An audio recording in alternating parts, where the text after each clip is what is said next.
Hello guys, আসসালামু আলাইকুম। আমি আসলে অনলাইনে একটা ওয়াল পট দেখে অর্ডার করেছিলাম ক্রিস্টালের। ওটার ঢাকনাটা অনেক সুন্দর, মুখটা আসলে না দেখলেই নয়।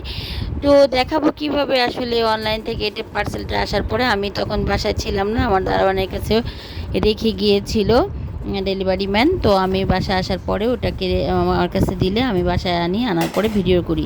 ভিডিও করে আমি ভিডিও করেছিলাম বলে বেঁচে গিয়েছি। আমি যখন খুলছি তারপরে দেখি যে ভিতরে দুইটাই ভেঙে একদম গুঁড়ো গুঁড়ো হয়ে আছে। দেখেন, আমি ভিতরটা খুলে দেখাতে পারছি না, একদম গুঁড়া গুঁড়া হয়ে আছে।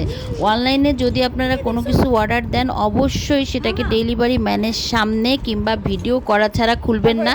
কারণ যদি রিজেক্ট থাকে এবং নষ্ট হয়ে যায়, তো দেখা যাচ্ছে আপনারা যখন ডেলিভারি ম্যান চলে যাবে এবং আপনারা ক্যাশটা দিয়ে দিবেন, তখন কিন্তু নাজেহাল হতে হবে। আপনাকে ক্যাশটা দেওয়ার মানে আপনাকে ব্যর্থ হতে হবে এবং আপনাকে কষ্ট পেতে হবে। তাই তাদের সামনেই এটাকে চেক করে নেবেন অবশ্যই। এরকম আমার মতো বোকা হবেন না। যদিও আমি ভিডিওটা করার জন্য বেঁচে গিয়েছি। সবাইকে ধন্যবাদ, ভালো থাকবেন।